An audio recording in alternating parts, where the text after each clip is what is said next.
நடிகர் விஜய் தமிழ்நாட்டுல 2 இடத்துல போட்டிடுறாரு. இப்ப 2 தொகுதியில ஏன் நிக்கணும்? ஒண்ணு தலைவனா இருக்க எனக்கு நம்பிக்கை இருக்கணும், நான் வெல்லுவேன். இல்லை முன்னாடி நிக்கிற மக்கள் மேல நம்பிக்கை.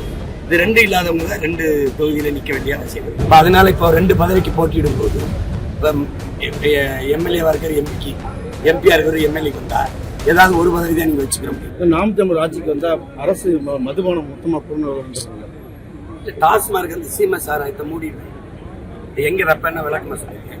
பெரிய வெளிநாட்டு பயணிகள் வர தங்கும் விடுதிகள், பெரிய நட்சத்திர விடுதிகள், 5 ஸ்டார் ஹோட்டல்ஸ், 7 ஸ்டார் இந்த மாதிரி அதை அனுமதிப்பேன். வேற நாட்டு பயணிகள் சுற்றுலா பயணிகள். இங்கே எங்களுடைய பாரம்பரிய பானம் இருக்கு. பனம்பா, தென்னம்பா, ஈச்சை வரும். எல்லா பருவத்திலையும் பணம் வராது. தென்னை எல்லா பருவத்திலும் ஈச்சை வரும். இப்போ தென்னை எனக்கு எண்ணிக்கை குறைவா இருக்குன்னா 3 ஆண்டு 4 ஆண்டுகளை பயன் வரக்கூடிய தென்னை உடனே நட்டு நீளம் வந்து எனக்கு எடுத்துக்குவேன். தென்னையிலையுமே 17 காய்ச்சி கரும்பு எடுக்கிறது, வெள்ளம் எடுக்கிறது. அப்போ அப்படி இருக்கும்போது இந்த இயற்கை பானமாக இருக்கிற மூலிகை சாறை திறந்துட்டு பனம்பால், தென்னம்பால், ஈச்சம்பால் திறந்துட்டு இதை மூடிப்பேன். இதில் 50,000 கோடி வருவாய் வருதுன்னு அதை பற்றி எனக்கு கவலை இல்லை. பால் எனக்கு 3 லட்சம் கோடி சந்தை பால், நான் அங்கே போயிடுறேன். இது உயிரை எடுக்குது, அது உயிரை கொடுக்குது. 50,000 எங்க இருக்கு, 3 லட்சம் கோடி எங்க இருக்கு. அதனால நான் அங்கே போயிடுறேன். நாடங்களும் பண்ணைகளை வளர்த்து பால் எடுத்துக்குவேன். அப்புறம் மாட்டு சாணத்தை ஆட்டுக்கறி வச்சு அங்கே மீத்தேன் எடுத்துக்கிறேன். பயோகேஸ் எரிகாற்றை நானே உற்பத்தி செய்து தடையின்றி நடிகர் விஜய் தமிழ்நாட்டுக்கு தவிரமான 2 தமிழ்நாட்டுல சட்டமன்ற 2 இடத்துல போட்டிடுறாரு. நீங்க எப்படி இது பாக்குறீங்க? இல்ல அது என்னன்னு தெரியல. ஆனா எங்களுடைய கோட்பாடு கொள்கைங்கிறது ஒருவர் 2 தொகுதியில போட்டிருந்தா நாங்க ஏற்கனவே முன்னாடியே இருந்து சொல்லியிருக்கோம். அப்புறம் ஒரு பதவியில் இருக்கும்போது இன்னொரு பதவிக்கு போட்டிருந்ததையும் நாங்கள் ஏற்கனவே. அப்புறம் மாநிலங்களை உறுப்பினராக போய் மந்திரி பதவி ஏற்கிறதையும் ஏற்கனவே. எங்களுடைய அடிப்படை அமைப்பு அரசியல் மாற்றத்தில் இதெல்லாம் கொண்டு வந்து இப்போ நான் 2 தொகுதியில் நின்னா உங்களுக்கு கிடைக்கிற வாய்ப்பை நானே எடுத்துக்கிறேன். இப்போ 2 தொகுதியில ஏன் நிக்கணும்?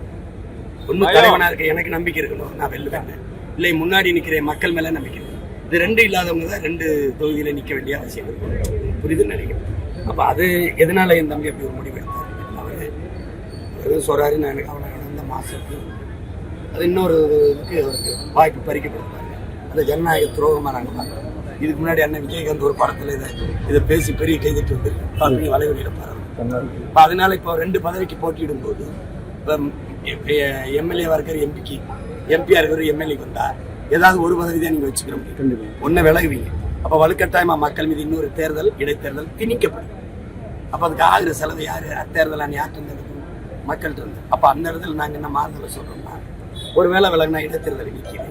2வதா ஒருத்தர் வந்து 2வதா நீங்க 2 லட்சம் வாக்குன்னா 1,95,000 வாக்கு கொடுத்து வாங்கியிருப்பாரு. மக்கள் அவரை நம்பி வாக்களிச்ச அந்த வாக்கு மதிப்பளித்த ஜனநாயகத்துல நீதி இருக்கிற காலத்துல 2வதா வந்தவரை சட்டமன்ற உறுப்பினரா, நாடாளுமன்ற உறுப்பினர் தொடர்வாருன்னு கொண்டு வந்துட்டீங்கன்னா செலவு மிச்சம். புரியுதுன்னு நினைக்கிறேன். அதுதான் நாங்கள் அடிப்படை அமைப்பு மாற்றம்ங்கிறோம். அதை நோக்கி இருக்கிற பிள்ளைகள்னால இந்த 2 தொகுதியில போட்டிருந்தது நாங்கள் அதெல்லாம் அது அவங்க விருப்பம். ஆனா நாங்க எங்க கொள்கை நிலைப்பாடு இல்லை. இப்ப கரூர் தேர்தல் பரப்புரையில நாம் தமிழ் ஆட்சிக்கு வந்தா நம்ம தமிழ்நாட்டிலே சிலிண்டர் தயாரிக்கும் சொல்லி ஒரு வாக்குறுதி கொடுத்துருக்கீங்க. அது சாத்தியப்படுங்களா? சாத்தியம் நான் போட்டு காட்ட மாட்டேன்னா நீங்க அதை கவனிக்க தவறிட்டீங்க. உலக நாடுகள்லாம் அப்படி பண்ணுது. சிங்கப்பூர் வந்து மக்கிய எழுதிருக்கிறது செய்யுது. அவனுக்கு மாட்டு பண்ண இல்லை. இப்போ நமக்கு மாட்டுல இருந்து சாணத்துல இருந்து என் பிள்ளைங்க கட்சி நம்ம பிள்ளைகளை வீட்டில் தயாரிச்சதெல்லாம் போட்டு நான் காட்டினேன். நீங்க பாருங்க, பல லட்சக்கணக்கான டன் எங்க அப்பா நம்ம சொல்ற நமக்கு பயோகேஸ் மீத்தேன் எரிகாற்று தயாரிக்கும். மாட்டு சாணத்துல தயாரிக்கும் போது என் மண்ணை எதுக்கு தோன்றாங்கிறது தான், என் தாயின் மடி எதுக்காக இருக்கிறாங்கிறது எங்க நிலைப்பாடு. அதனால நானே இப்போ கரூர்னா கரூர்ல பண்ணேன், ஆட்டு பண்ணேன், மாட்டு பண்ணேன், பன்னி பண்ணேன், கழுத பண்ணேன். இந்த எருக்களை கொண்டு வருவேன். மக்கிய எழுதி கழுவி மக்கிற குப்பை மட்டும்தான் என் மண்ணில் இங்கே இருக்கும். அது குப்பைங்கிற சொல்ல தூக்கிட்டு வளம்னு சொல்லுவோம் அல்லது உரம்னு சொல்லுவோம். கொண்டு வந்து மக்க வச்சு அதுல இருந்து கணக்கில்லாத உயிர் காற்று பயோகேஸை எடுத்து சிலிண்டரில் அடைச்சு தமிழ்நாடு அரசு கொடுக்கும். அந்த தயாரிப்புக்கான செலவை எடுத்துக்கிட்டு என் மக்களுக்கு கொடுக்கும். இந்த தயாரிப்பு செலவை வசூலிச்சுக்கிட்டு ஓசியா கொடுக்குறது. உங்களுக்கு புரியுதுன்னு நினைக்கிறேன். தரமான பேருந்து தான், ஓசி பேருந்து, ஏசி பேருந்து தாரேன். ஆனா நீ காசு கொடுத்து போ, உரிய கட்டணத்தை கொடுத்து போ. அதான் அந்த கணக்கு தான் எங்களுக்கு. தேர்தல் ஆணையம் தமிழக அளவில் ஆளுங்கட்சியை தவிர மற்ற கட்சிக்கு மேலாம் வழக்கு போடுறாங்க. தேர்தல் ஆணையம் நடுநிலையா தமிழகத்தில் செயல்படுது.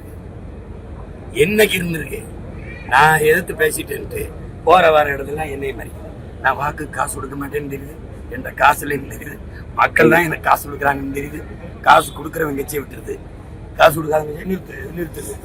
அது அதோட நேர்மையை நம்மகிட்ட காட்டலாம். புரியுதா? வாக்குக்கு காசு கொடுக்குறானா இல்லைன்னா கொடுக்குறான், அதை தடுக்கிறியா இல்லைன்னா இல்லை. அப்ப எதுக்கு இந்த பறக்கும் மேல இந்த பதற்படம் எதுக்கு? இது ஒன்றும் சும்மா அது ஆளுங்கட்சிக்கு எப்பவுமே இது பண்ணுவோம். இந்திய தேர்தல் நினைக்கிறது அவங்களுக்குள்ள ஒரு புரிதல் இருக்கு. திமுக முன்னாள் அமைச்சர்கள், பெரிய பெரிய தலைவர்கள் போட்டியிட முடியல, கூட்டணி கட்சிகளுக்கு ஒதுக்கி இருக்குது. நீங்க பாத்துருக்கீங்க, ஒரு புரிதல் தான். போன முறை பாராளுமன்ற தேர்தலில் பிஜேபி போட்டிட்ட எந்த இடத்துலையும் சூரிய நேரடியாக போட்டியிடல, தூத்துக்குடியை தவிர.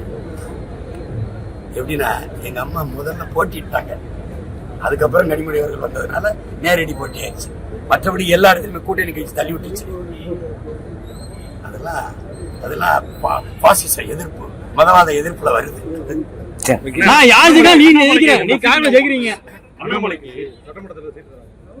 அதனால என் தம்பி நீங்க இப்படிதான் பார்க்கணும். பிஜேபி அதுக்கு வேட்பாளர் தேர்வு செஞ்சு போடுறதுக்கே மூச்சு திணறுது. என்னை எல்லாம் பிஜேபி ஆளு. ஏய், என் தம்பி அண்ணாமலை கொடுக்கல, அந்த கட்சியில இருக்கிற நல்ல ஆளுமைகள் ஐயா அர்ஜுனமூர்த்தி, பெரிய புத்திசாலி, பெரிய அறிஞர், அவருக்கு கொடுக்கல. அதுக்கப்புறம் எங்க அண்ணன் கருணாகரஜன் கொடுக்கல, கட்சியின் துணை பொதுச் செயலாளர், தலைவர், அவர் கொடுக்கல. ஆனா யார் யாருக்கோ கொடுக்கல. இவ்வளவுதான் பிஜேபி.